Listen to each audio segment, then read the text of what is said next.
বৃষ্টির দিনে নববিবাহিত দুজন স্বামী স্ত্রী কর্দমাক্ত রাস্তা দিয়ে হাঁটছিলেন। এমন সময় রাস্তার অপর দিক থেকে একটি বৃদ্ধা লোক তাদের পাশ দিয়ে যাওয়ার সময় বৃদ্ধা পা থেকে কাদার ছিটা এসে স্ত্রীর গায়ে পড়ল।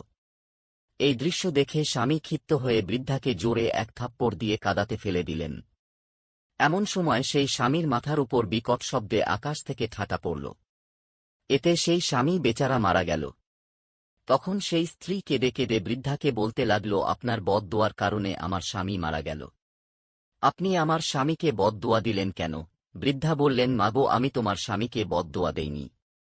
তুমি বলো আমার পা থেকে কাদা তোমার স্বামীর গায়ে পড়ছিল। সেই স্ত্রী বলল, না, আমার গায়ে লেগেছিল। তখন বৃদ্ধা লোকটি বলল, তাহলে তোমার স্বামী আমাকে থাপ্পড় দিল কেন? কারণ আমার স্বামী আমাকে অনেক ভালোবাসে, তাই আপনাকে থাপ্পড় দিয়েছে। তখন বৃদ্ধা লোকটি বলল, তোমার প্রেমিক তোমার কষ্ট সহ্য করতে না পেরে আমাকে থাপ্পড় দিয়েছিল।